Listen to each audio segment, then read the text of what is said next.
As out-of-state casino interests are losing at the polls, they also seem to be losing the support of Governor Greg Abbott. Today is Tuesday, December 9th, 2025. Texas Scorecard presents the day's first news for the Lone Star State. The Texas Minute, with your host, Michael Quinn Sullivan. Welcome into this Tuesday edition of the Texas Minute. A quick favor, if you enjoy the Texas Minute, please share it with your friends and family. We want to see more Texans involved and engaged in the Lone Star State. Let's get into today's news. Governor Greg Abbott is backing away from gambling expansion, an effort he previously signaled he was open to. This marks a significant shift after years of high-dollar lobbying and campaign cash from casino interests who failed to move lawmakers towards legalized gambling. Here's what Governor Abbott had to say in an interview with CBS. Yeah, I'm not there yet.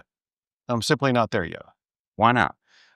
Because we've seen increasingly problems that go along with gaming, whether it be addiction, or whether it be things that are happening in sporting events and athletes who are on the take. That's in stark contrast to what Governor Abbott told the Fort Worth Star-Telegram back in 2023. He said he could be open to a chain of resort-style casinos. At that time, casino interests believed they had finally cracked the door in Austin, pouring millions of dollars into lobbying, advertising, and campaign accounts. The Republican Party of Texas, though, explicitly opposes expanded gambling, and fiscal conservatives have warned that casinos almost always arrive packaged with tax subsidies and corporate favoritism. The casino lobby's most recent test case was a North Texas special election for an open Senate seat. It ended in defeat for casino-aligned donors and strategists despite their heavy spending. In a surprise announcement just hours before candidate filing ended yesterday, Democrat Cullen Allred dropped out of the 2026 U.S. Senate race. He will instead run for a seat in the U.S. House from the Dallas area. Allred previously represented Dallas in the U.S. House before running unsuccessfully for the U.S. Senate against Ted Cruz in 2024. Allred said on Monday that a competitive Democrat primary for the Senate seat would weaken the party's chances before the November general election. By seeking a return to the House, though, Allred will be trying to unseat fellow Democrat Julie Johnson of Farmers Branch. As Allred was dropping out, U.S. Representative Jasmine Crockett was announcing her candidacy for the U.S. Senate. She's drawn national headlines for incendiary remarks, including repeatedly comparing President Donald Trump to Adolf Hitler and referring to Governor Greg Abbott as Hot Wheels. Democrat strategists believe she will energize their party's far-left base. Texas Scorecard's Aaron Anderson has been commended by the state Republican Executive Committee for, quote, her courageous journalism and contributions to protecting Texas students. The SREC unanimously approved the resolution this weekend that was started by the Republican Party of Rusk County. The resolution focuses on Aaron Anderson's work amplifying the voices of victims in those public schools that, quote, have allowed predators to remain in classrooms, move between districts, and continue harming children. You can, of course, follow Aaron Anderson's work at TexasScorecard.com. The Texas Minute will be right back. America is at a crossroads.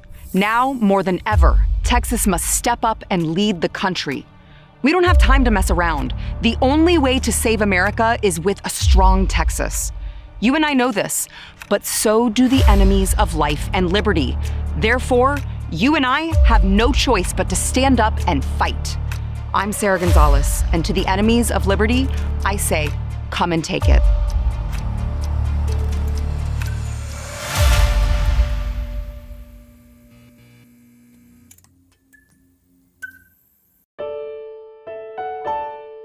In partnership with President Donald Trump's Department of Justice, Attorney General Ken Paxton announced yesterday a major antitrust settlement aimed at preserving competition in Texas electricity markets and preventing potential price hikes for Texans. The settlement requires Constellation Energy and Calpine Corporation to divest 2 electricity generating plants in Texas before completing a proposed $26.6 billion merger. Texas and the Trump DOJ brought the case under a federal law that prohibits mergers that may substantially lessen competition or tend to create a monopoly. To resolve that concern and others, the settlement requires the companies to divest 2 plants that feed the ERCOT grid. Under the proposed final judgment, the plants must be sold to a buyer approved by the federal government after consultation with Texas.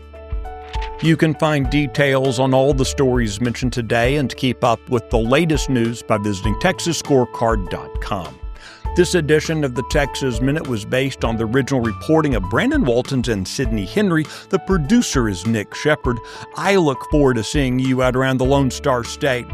Now let's go make it a great day.